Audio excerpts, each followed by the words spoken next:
Right, so the subject is entitled Gearing Up for the Third Angel's Message. Now, if you recall, let me how to screen away from the slide.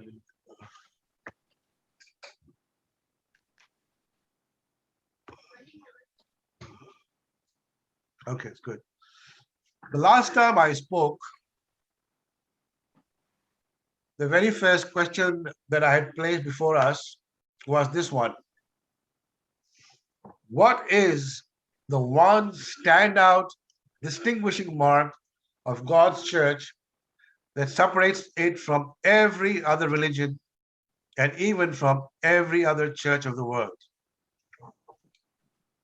Do you remember that? They keep the commandments. It is prophecy. Right. Okay. So why is this so important now? Meaning at this point in Earth's history. Because God has left us with something very important to know in his holy scriptures, and that's found in Amos chapter 3, verse 6 to 8. The Bible reads, "Shall a trumpet be blown in the city, and the people not be afraid? Shall there be evil in a city, and the Lord hath not done it? Surely the Lord God will do nothing, but he revealeth his secret unto his servants the prophets. The lion hath roared, who will not fear? The Lord God hath spoken, who can but prophesy?" So God has very clearly told us that nothing that happens in this world, nothing that he allows, or nothing that he does happens or he does without revealing it unto us through his servants, the prophets. So that's a very assuring statement from the God of the Bible, our Heavenly Father. So with that, prophecy, and why is this so important now? Meaning at this point in Earth's history. Because, brothers and sisters, everything is now at stake. Everything means everything. It's time, high time rather, to engage in the work which is of the highest importance. Not just important work, but it's time to engage in the work which is of the highest importance. The work of this message is of the utmost consequence to the whole world, not just to the church, to the whole world. Soon, every family on planet Earth will be shaken. Every family, irrespective of your background, your nationality, your culture, your color, or religion. Parents will betray their own children. Children will betray their parents. Siblings will betray each other. Friends in the community and church will betray each other.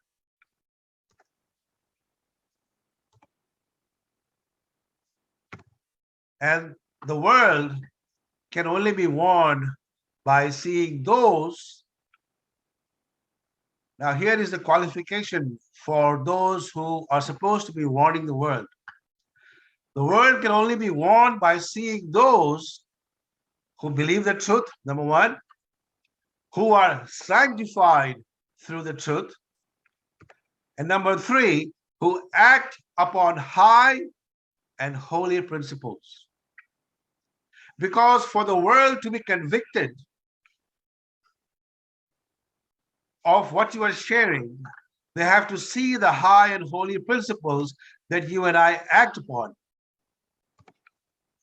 And finally, show in a high and elevated sense the line of demarcation between those who keep the commandments of God and those who trample them under their feet. So why the urgency? The earth, my brothers and sisters, is in its death agony.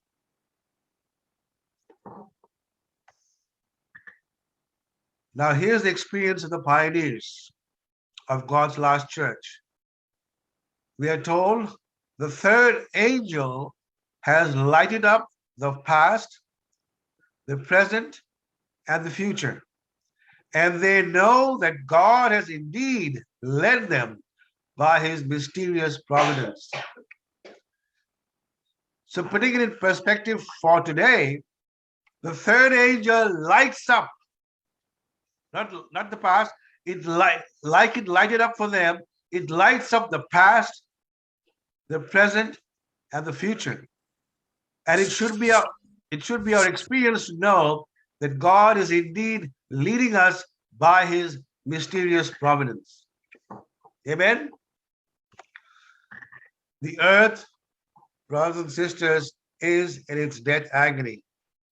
If we as a people in the church or outside in the world, in our friend circle or community, have not seen this, have not realized this, then it is a surprise to me, especially from what has been happening since the last 2+ years. Now, this is what I want to share with you, what is happening in these times. General Ricky, he was a Jesuit general in the period just before 1798, brought about a very interesting revelation to its global flock. A very interesting revelation to its global flock. Global flock meaning the Jesuit global flock. Just prior to before 1798. So prophetically, what time period began in 1798? For those of us in the church, we know that. What time period began in 1798? Can anybody answer?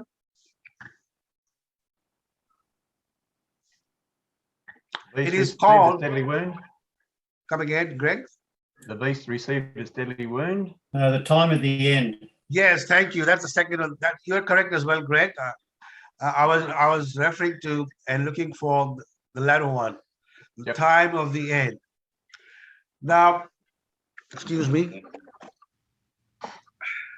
because something had happened earlier in history after Jesus went back to heaven and the disciples went around preaching the gospel to the whole world. I'll get to that. But what we need to understand first, before I get to that, is the time period that began in 1798 is called the time of the end. Because just prior to 1798, something was underway, being planned, being executed worldwide through the Jesuit General of Rome. So in the Bible, like we read in the book of Amos, chapter 3, verse 7, 6-8, God does nothing, neither he allows anything to happen in the world unless he has told us through his servants and prophets. There are only 5 references with the phrase time of the end. Number 1 is found in Daniel 8:17, and he is talking to Daniel, the angel, and he says, I'll read the last part. Understand, O son of man, for at the time of the end shall be the vision. So he had explained to him about some vision, which we'll not go to now, we don't have time. And he says, for at the time of the end shall be the vision. Then the second reference is in the book of Daniel 11:35. He says, and some of them of understanding shall fall to try them and to purge and to make them white, even to the time of the end, because it is yet for a time appointed. That's the second one. Third one is in Daniel 11:40, and it says, and at the time of the end shall the king of the south push at him, and so on. So prophetically speaking, for those of us who have studied it, which year denotes the beginning of the time of the end? Which year? 1798. Am I right? Right. All right. The fourth one. He says, but thou, O Daniel, shut up the words and seal the book even to the time of the end. Many shall run to and fro, and knowledge shall be increased. And the very last one is found in the 9th verse of Daniel 12. And he said, go thy way, Daniel, for the words are closed up and sealed till the time of the end. It's interesting that Daniel is the only one in the entire Bible who has used this phrase when it comes to the English language. 5 times. For those of us who have read the New Testament, especially the Gospels, which is the only book that Jesus spoke about that those who read should understand. He recommended about reading a certain book, the Gospels. There's no other book he mentioned by name. Which book did he mention in the Gospels? Anyone? If you read the book Daniel. Sorry? Daniel. That's right. Thank you. If you read the book of Matthew, chapter 24, verse 15, Jesus' words were, if you read, or those who read the book of Daniel, let him understand. So 1798 the time, the beginning of the time of the end. And then in Revelation 5, 1 to 7, let me try if I can push this up.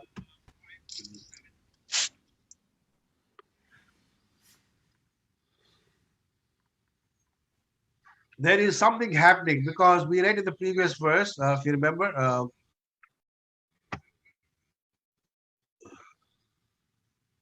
it says the last verse in Daniel 12:9, go thy way, Daniel, for the words are closed up and sealed till the time of the end. Now that book has to be unsealed in the time of the end. And as a reference, I'm reading this for us. Revelation 5, 1 to 7. And I saw in the right hand of him that sat on the throne a book written within and on the backside, sealed with 7 seals. And I saw a strong angel proclaiming with a loud voice, who is worthy to open the book and to loose the seals thereof? And no man in heaven, nor in earth, neither under the earth, was able to open the book, neither to look thereon.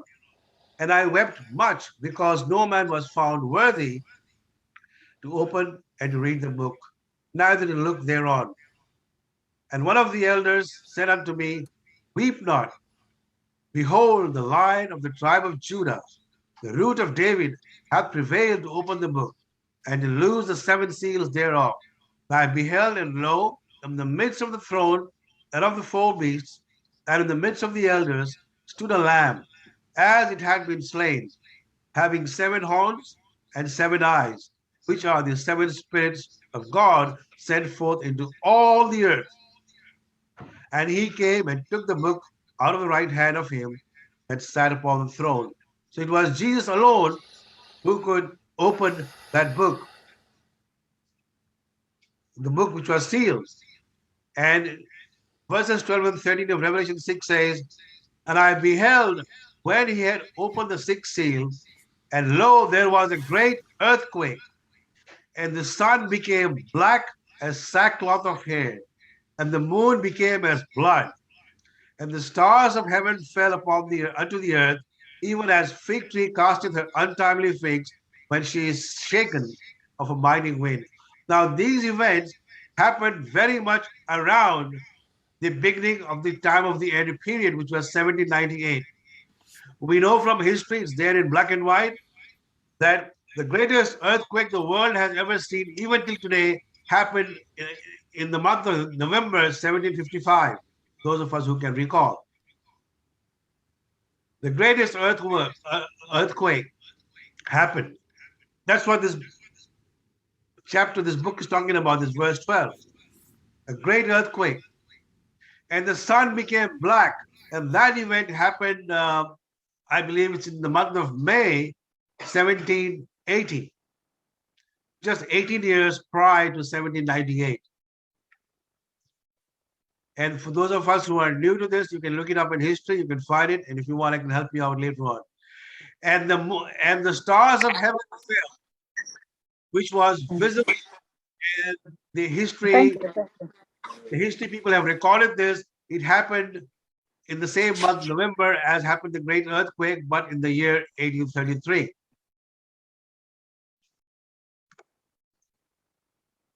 Now, we are told, as Jesus said in the Gospels, it's found in Luke 21, 10 to 12, then said he unto them, nation shall rise against nation, and kingdom against kingdom, and great earthquakes shall be in divers places, and famines and pestilences. Now, if you recall, the last time I spoke, the last couple of times, what is the synonym for pestilence in today's language? Can you remember? Disease. And the other one? A plague. Pandemic. Pandemic is the other word for pestilence. And fearful sights and great signs shall there be from heaven. So we saw that the great signs from heaven happened in that era, just around the 1798 period. But the next verse, the Bible says, but before all these, they shall lay their hands on you and persecute you, delivering you up to the synagogues and into prisons, being brought before kings and rulers for my name's sake. So Jesus tells us that before the pestilences, before fearful sights, before the great signs, there shall be what? They lay their hands on you and persecute. Did this happen in the Dark Ages, which is around the 1200, 1180 to 1700s? Did it happen to God's people? Yes or no? A lot of people suffered, Martin Luther and the ones who preceded him and thereafter as well. Now, verse 16 and 17, Jesus says in the same chapter, and ye shall be betrayed both by parents and brethren and kinsfolks and friends. Some of you shall they cause to be put to death.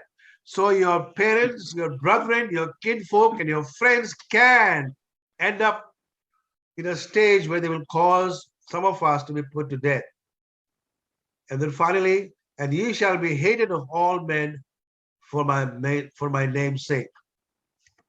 So coming to this point, General Ricky, the Jesuit general, in the period just before 1798, brought about a very interesting revelation to his global flock. So why did the Jesuit general find it a necessity to do this? I'll show you in the next slide, but before that, just briefly, let me remind you of history. Soon after Jesus ascended back to heaven in 3180, the gospel through disciples spread all over the world. And eventually, the Christians extended to all parts of the world, Europe, and the area which you call now Middle East, all the Arabia and Iran and Iraq and all that area, India and XY, then all the other places, Africa, and so on. And the Roman power could not have a full control on the spread, because we know that from 538 AD to 1798 AD, who was ruling the world? It was Papal Rome. But prior to Papal Rome, it was the pagan Rome, or the heathen Rome, if you like, in the time of Julius Caesar and the rest of it. So first of all, what happened was, in the time of Constantine in 321 AD, there was a compromise made by the faithful Christians of that time. Not all of them, but a number of them.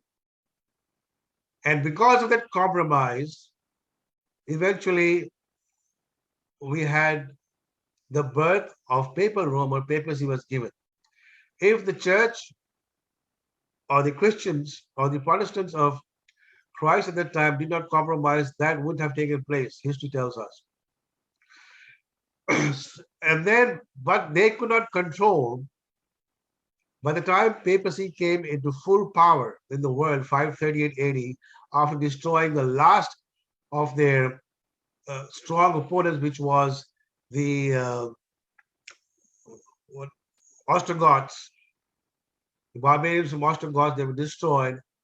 Then they took over the entire administration and power of the whole world. But the Protestant Christians were so spread around the world that they had no way to find out and sought these people out. So eventually they came up with a plan in the early 600s, they created a pseudo religion with a man to further their agenda to control the spread of Protestants and shut them down. And that was done in the Middle East. In short, what I will tell you is they created Islam through Muhammad. And they made Muhammad to go and conquer slowly, all of Arabia that you know as Arabia today, or the whole of Middle East. And he came into action around 622 AD. And by 630, history tells us that he had taken over almost, not all, but almost entire area of the Middle East or Arabia. Do you know that history tells us that before Islam came into today's Middle East, that area was predominantly controlled and occupied by the Sabbath-keeping Protestants. All of Arabia, Iran, Iraq, and the rest of it. And some of the greatest builders, architects in that time were Sabbath-keeping Christians. So through the use of Muhammad, they could slowly destroy the Protestantism in those areas. And around the 1100s, approximately around that time, the entire Middle East was taken over by the Muslims. They also took over Europe, didn't they? That's right. They did. But, and that's why, thank you for that, George. And that's why, again, after a couple of hundreds of years, by the time the 1798 period came, the future spread of Protestant, the spread of Protestants continued to increase nonetheless, because God always had his remnant all through history. And it kept spreading through the work of Martin Luther and his preceding people and so on. So by the time the 1700s came, papacy had lost its control. We'll get to that. And that's why this story comes in The Art of War by Sun Tzu. Now, this Art of War was first translated into the French language in 1772 by a French Jesuit, Jean-Joseph Marie Amiot, who was an astronomer to the Emperor of China. Its first translation into English was attempted by the British officer Everard Ferguson Calthrop in 1905. Then later in 1910, it was completed and published by Lionel Giles. But it's around 1772 that this was first translated into the French language. Now, this is what General Ricky brought into his flock at that time, because this was written by whom? By a Jesuit man. This book, The Art of War, who could speak very good Chinese. And this is how the story goes. Sorry. So they've claimed the true facts from the legends of old Chinese dynasty. But that's what they say, it's true facts from the legends of the old Chinese dynasty. There is no evidence of such legends, however, but this is what was proclaimed and spread worldwide. So this is how the story goes. There was this man, the Jesuit general, who was working for this emperor, French Jesuit, right? Jean-Marie Amiot. So the story is there was a king called King Wu. Some call him King Hu. He was devastated to see that his entire kingdom was being taken over in various parts of his kingdom by different forces, and he lost control. So this man came to him. His general Sun Tzu. He said, "If you make me a general, I will help you overtake and take over all the nations that you're losing from your grasp. And I'll make your kingdom powerful again." He said, "That is impossible. My total kingdom is in chaos." He said, "Okay, I'll give you one chance. I have about 140 concubines, that means stepwives. In one day, within one day, if you can transform them into a disciplined, powerful army, you will become my general." So Sun Tzu said, "Okay, but I have one condition." He said, "What is that?" He said, "You have to give me absolute authority." Mark those words. You have to give me absolute authority. So the King Wu said, "Okay, I will give you absolute authority." So he gathered all the 140 or so concubines in the field of the palace, all these concubines, his wives, and he put them in straight line and put them in order to stand there. And he said, "I will not speak to you, but when the drum beats once, you will turn to the right in a disciplined manner and order," which he showed them. "And when the drum beats twice, you will turn to the left." Like they say in the army, right? Left turn or right turn. "And when the drum beats thrice, then you will do a right about turn to the opposite side." And they're all giggling and laughing and saying yes. So he did that. He beat the drum once, and all of them turned whichever side they wanted. Nobody cooperated with him. And he did that a few times over and over again. Then he asked them, "Do you understand what I'm telling you?" They said yes, but they were still laughing. So he had chosen two women, which are the two concubines of the king, King Wu, as the leaders of these two groups that he had made out of the 140 concubines. So because they didn't listen and they're not cooperating with him, he said, "If you disobey the orders under the king of the army general, then the consequence is death." So some of them went and told the king that this is what he has said. The king got very upset because he would lose some of his wives if they have to die by the hands of the general. So the king came and questioned him and said, why are you going to kill someone?" He said, "Because you have given me, remember, absolute authority. So for me to fulfill my promise and for you to have the power that you want to have to conquer the rest of the lost territory of yours, this is mandatory." So what he did, he took his sword and he killed those two leading concubines, slashed their head. And that created a shockwave among the rest of the concubines. And after that, he got them back in their line and chose two more leaders. And when he did the drums,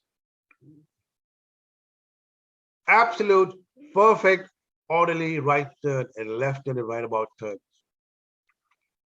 So by the end of the day, he proved to the king that he has made a very orderly, disciplined army with his concubines.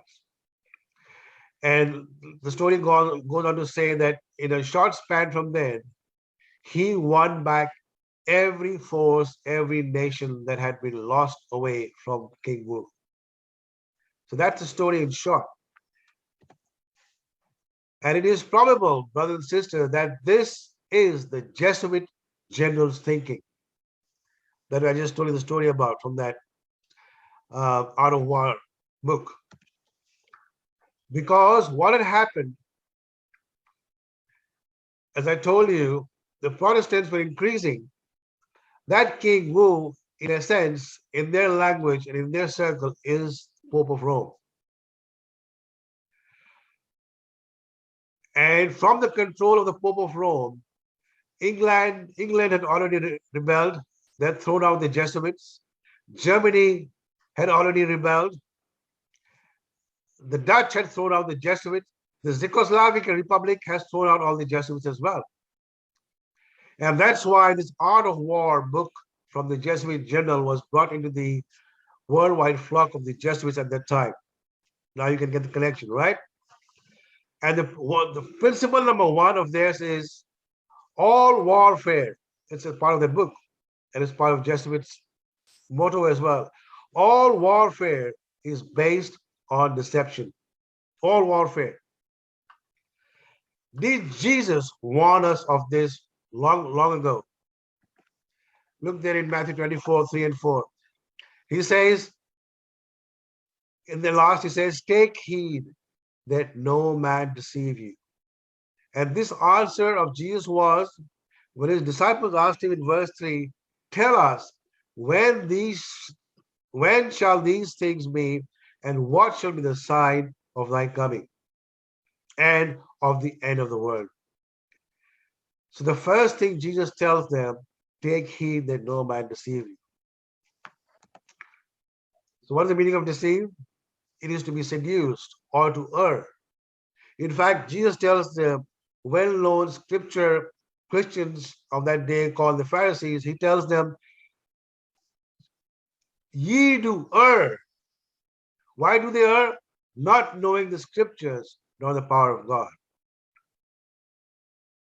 So knowing the scriptures in theory without the power of God is erring, is being deceived, according to Christ here.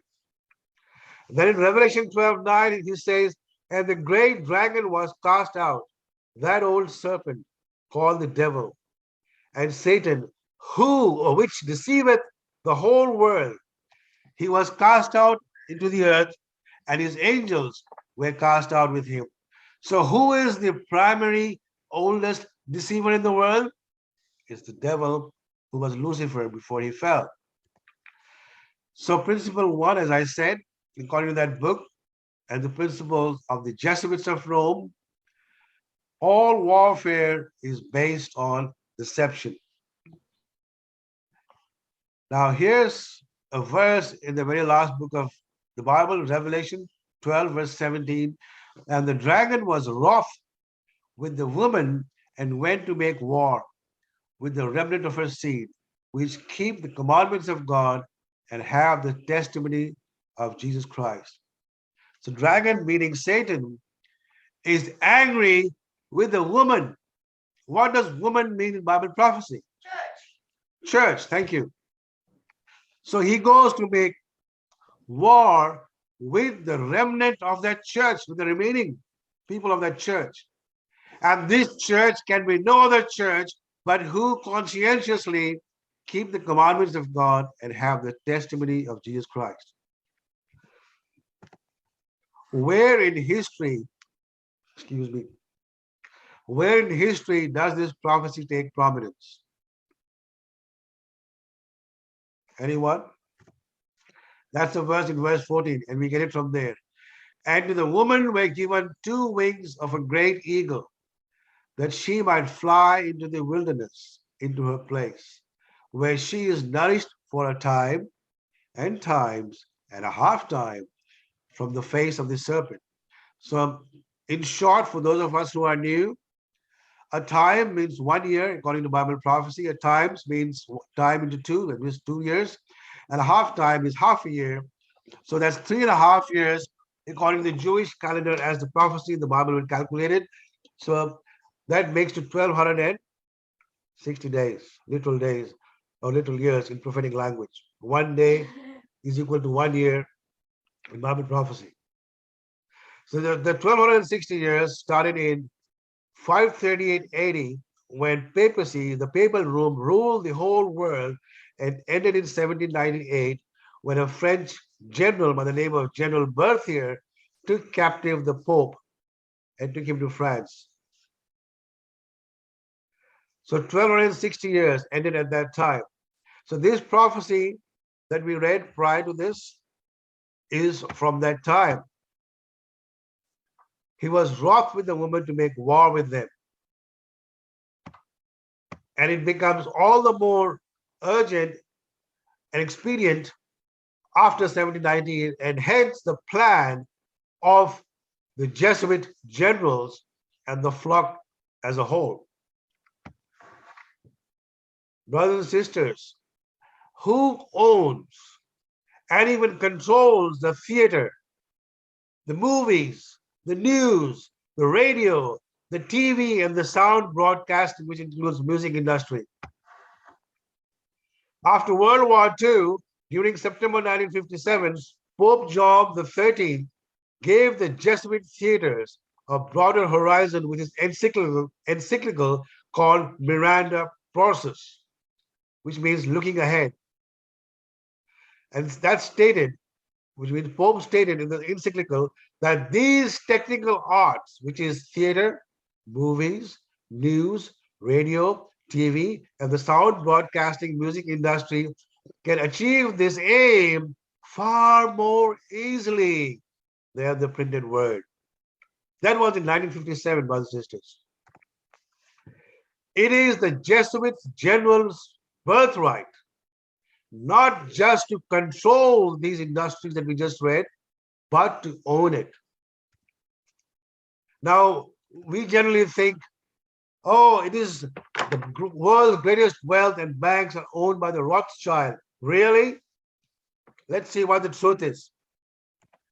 Rothschild family name is derived from something called Rothschild, which means red shield. The Jewish Encyclopedia identifies the Rothschild to be the Vatican bankers. Hello? Did you hear that? The Jewish Encyclopedia identifies the Rothschild to be the Vatican bankers. These Jews are as much Jewish as is the Pope of Rome. I hope you get the language there. What about the city of Maryland in the US? How many of you know its history? Maryland in America, for example, is grounded in the liturgical calendar. Now, all the Jesuit generals, even in the Book of Art of War, they all function with a calendar plan. And that's why we are told here that it is grounded, Maryland in America is grounded on the liturgical calendar. We recall how the original settlers of Maryland, many of whom were Roman Catholics, set sail from England under the spiritual direction of Jesuit father Andrew White on November 22, 1633. In 1634, Father Andrew consecrated Maryland on a feast day, that's July 2, 1776, to Virgin Mary, and hence the name Maryland. I don't know how many people living in the US knew about this. Very interesting. What is this? Anyone? The White House. That's the White House, correct? Why is it called the White House? Does anyone know? Because sometimes, yeah, the people say it's white, but sometimes they put colors, like we are having Vivid in Sydney right now. Sometimes it has the color of the rainbow. But truthfully, historically, Why is it named the White House? Anybody knows? Okay, let me give it to you. Because it was the state house of the Jesuit father Andrew White. Did you know that? How interesting is that? This is the same Andrew White who had consecrated Maryland to Mother Mary. That's why it's called White House. What about the re-election of the Labour government in Australia just a week ago, or a little over a week ago? What is the primary theme of the Labour Party? They have been speaking about in the past and even now. What is the emphasis mainly on? Anyone? It's on economic recovery, yes or no? That is their primary focus and theme, economic recovery. What has prophecy told us through God's end-time messenger over 100 years ago? Here you go. Number one, the trade unions, because trade unions will play, and have always played, a very important role in economy and economic recovery over centuries, not from now. The trade unions will be the cause of the most terrible violence that has ever been seen among human beings. Most terrible violence that has ever been seen among human beings. Through the working of trusts and the results of labor unions and strikes, the conditions of life in the city are constantly becoming more and more difficult. Serious troubles are before us. And for many families, removal from the cities will become a necessity. And this was over 100 years ago. I believe that necessity has to necessitate right now. The last one. The trade unions will be one of the agencies that will bring upon this earth a time of trouble, such as not been since the world began. Now let me just sink into your heads. I want to show you some things that are happening right now on planet Earth through some video clips. And if you can bump up or boost your volumes wherever you are seated with your phones or with your computers or laptops or iPads, increase your volume so that you can hear these testimonies that I'm sharing with you on the video clearly. Tell me if, let me know if the sound is clear. I'll play for a few seconds and ask you if the sound is being audible on the other end. Okay, let's start. I'm going to tell it to you straight. I'm going to tell you the truth. Our darkest days are ahead of us. Did you hear, brothers and sisters? You could all hear? Yeah, it's clear here. Wonderful. So let's continue. Just mark the words spoken by these authorities. Mark them very clearly. Listen to them. Can you start that again, please, Diraj? Yes, I'll start again, sure. All right, here we go. I'm going to tell it to you straight. I'm going to tell you the truth. Our darkest days are ahead of us, not behind us. And now's the time when things are shifting. There's going to be a new order out there. Let's clap for that, Doctor.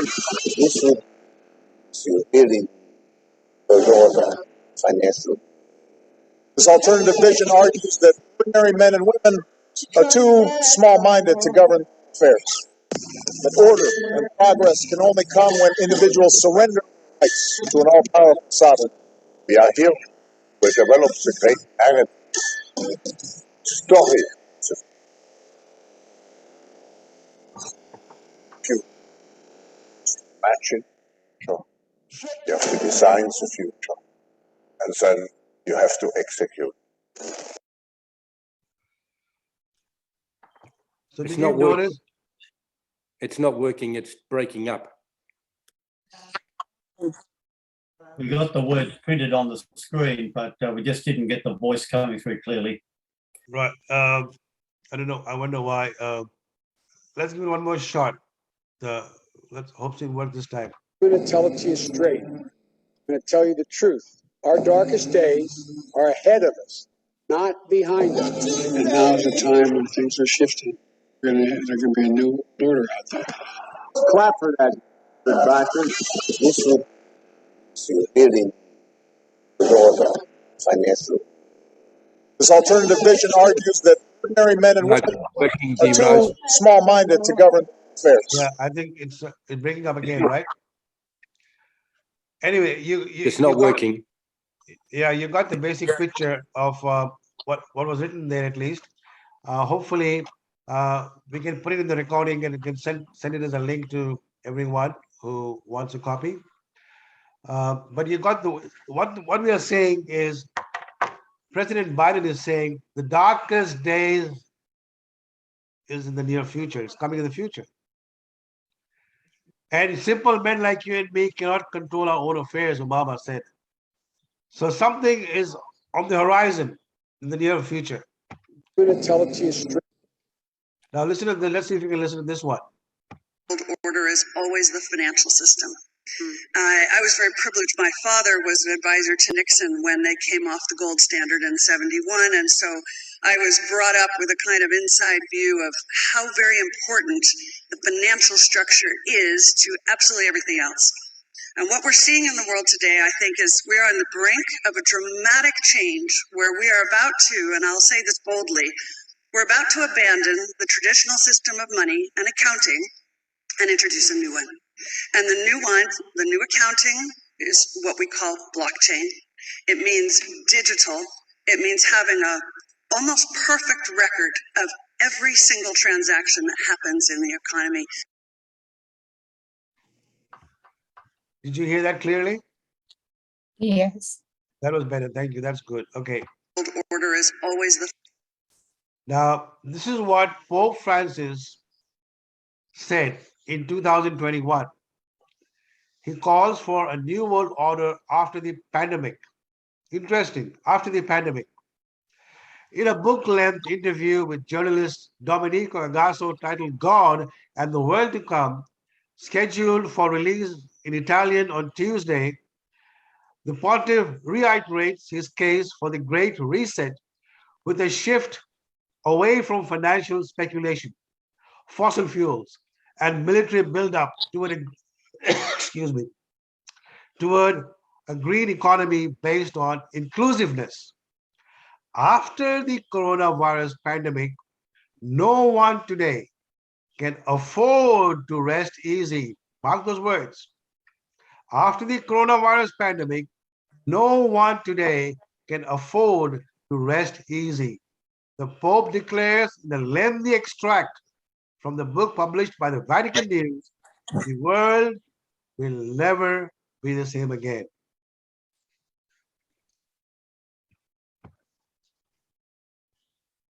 Here's another one, a cashless America by 2023. And this was foretold or predicted in 2018. In the Practical Advisor, CPA, it says there are plenty of examples of a cashless reality happening across the world in countries. For example, in Sweden and Japan, some businesses are preparing to be cash-free. Even some street performers have gone cashless. With Apple Pay, Google Pay, Venmo, Square, credit cards, Bitcoin, and many other options to pay digitally, a cashless society can seem imminent. More surprising is that 48% or roughly half of those people think it would happen in the next 5 years. South Africa is going cashless. This was in 2nd October 2021, this article. It says South Africa is becoming a cashless society with technologies such as the synthesis and NetBank tap-on phone system and the development of stablecoin cryptocurrencies leading the charge. This was the view of a panel of financial technology players from Luno, MasterCard, NetBank, and Synthesis speaking at an ITWeb hosted event. The webinar titled The Payment Revolution addressed current trends in the fintech industry and how the COVID-19 pandemic has contributed to these trends. So do you see why the COVID-19 was there? Because it had to contribute to these trends. Now listen to this one. I hope this is clear too. I'm playing this video. On our smartphones are expected to surpass the use of credit and debit cards in the U.S. That has already happened in China. Then Tracy is in Beijing to show us what a nearly cashless society actually looks like. Ben, good morning. Good morning. So when I moved here to China a couple of months ago, I kept getting funny looks every time I would pull cash out of my wallet to pay for things. And then I got one of these. It's a code on my phone, and now I can basically buy anything here in China. When you pay for something, how do you pay for it? Mobile phone. On the streets of Beijing, cash is definitely not king. What do you think of people who use cash to pay for things?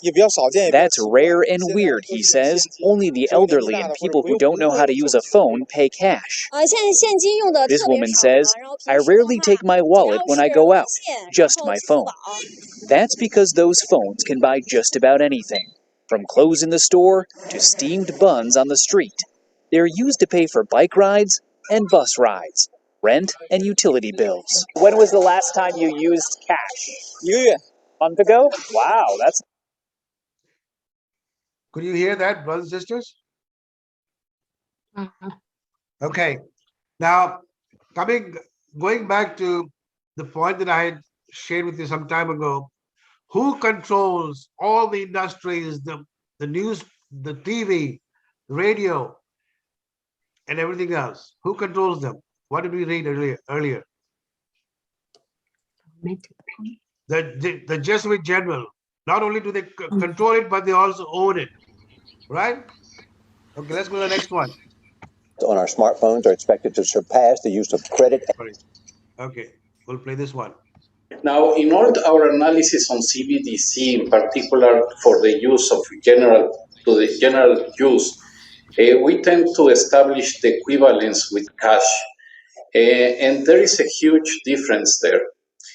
For example, in cash, we don't know, for example, who's using a $100 bill today. We don't know who is using a 1,000 peso bill today. A key difference with the CBDC is that central bank will have absolute control on the rules and regulations that will determine the use of that expression of central bank liability. And also we will have the technology to enforce that. Those two issues are extremely... You're talking, we can that hear. makes a huge difference with respect to what cash is. Therefore, I think this lends itself to design carefully CBDC in such a way that they will not be a vehicle for fragmentation, Can't hear anything here. for financial instability. Sorry, George, you cannot hear? But now we can hear. Okay, I'll play it again. Yeah, it should be all right.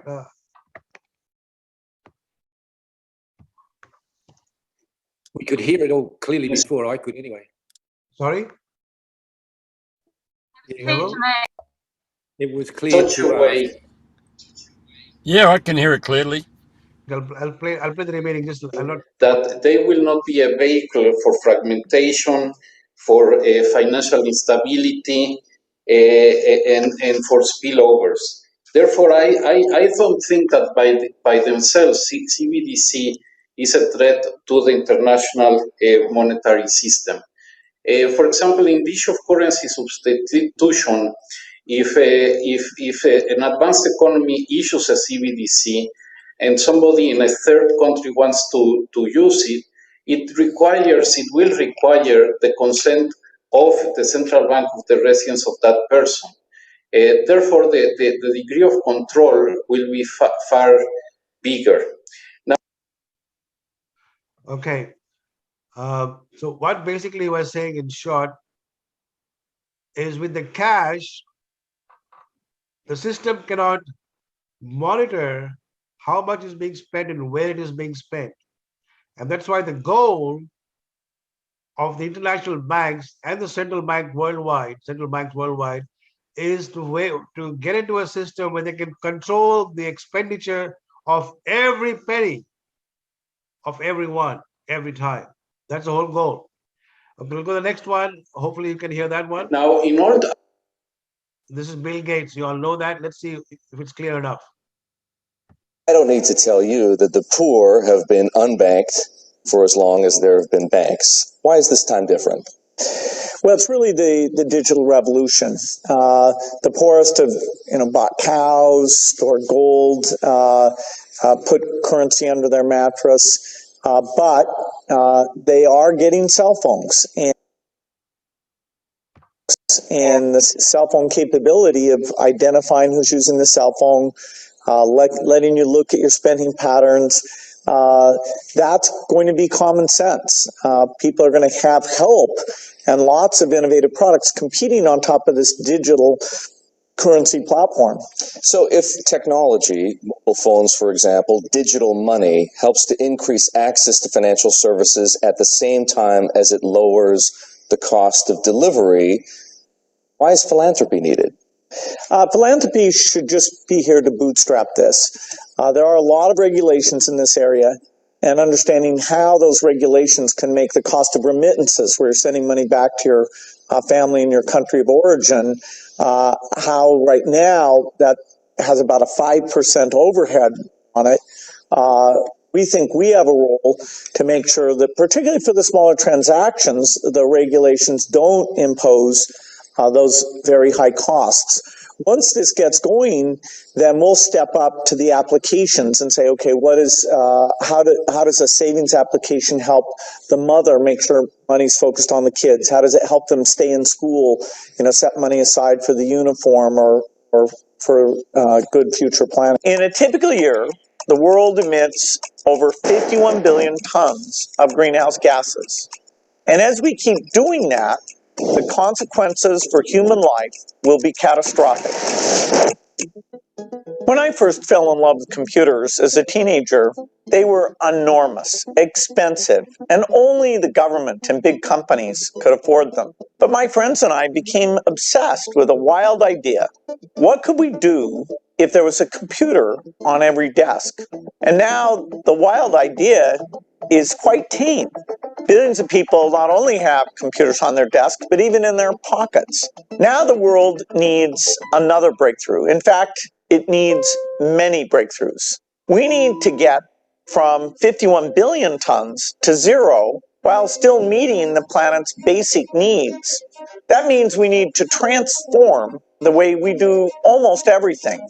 Our commitment to developing these innovations will mean the difference between a future where everyone can live a healthy, productive life and one where we're constantly dealing with the human and financial crises at a historic scale. Entrepreneurs and investors have to build new businesses and change existing businesses to get these solutions deployed. Government leaders have to enact new policies that drive the market for clean energy, and advocates have to keep their voices loud to hold all of us accountable for rapid progress. Avoiding a climate disaster will be one of the greatest challenges humans have ever taken on, greater than landing on the moon, greater than eradicating smallpox, even greater than putting a computer on every desk. My basic optimism about climate change comes from my belief in innovation. It's our power. So you heard that, Absolute BS. So you got it. I don't need to explain more. So climate change is the biggest thing. That's what he is emphasizing there. We'll go to the next one. I don't need to tell you. Okay, listen to this one. And before I play this, so everything else that we saw before this, of the video clips, it's all being enveloped with one purpose. And you have to remember that and keep that very nicely fixed into your brains, because that's the central motivation factor behind everything that is happening, this climate change. And you and I should know what is the bigger picture behind the climate change propagation. Okay, let's play this one. A Swedish fintech took on the challenge and launched Do, a mobile banking service for everyday climate action. The Do app is connected to a credit card that enables users to track and measure their carbon footprint from each purchase and to compensate for its impact day by day. This spring, Doconomy took its fight against climate change one step further by adding a premium credit card to its offer. But instead of introducing a premium credit card with the typical benefits that encourages further mass consumption, Doconomy did the opposite by launching Do Black, the world's first credit card with a carbon limit. Simply put, it's the first credit card ever to stop you from overspending, not based on your available funds, but rather on the levels of CO2 emissions. Wow. You ready for that? That even your spending will be limited? You got to fight against that. All right. Before we close, let me read this for you for this session, and then we'll go to the second session after the break. This credit card has a carbon emission spending limit. Everything we put in our shopping basket comes at an environmental cost. And while many of us are aware that we need to reduce our carbon footprint, advice on doing so can seem nebulous, and keeping a tab is difficult. Tapping into that problem, Swedish fintech company Doconomy has launched a new credit card that monitors the carbon footprint of its customers and cuts off their spending when they hit their carbon max. Brothers and sisters, I've just laid a foundation for us to gear up what is most important, which we saw in the very beginning of the talk. So for now, we'll close with a prayer, and we'll begin the second session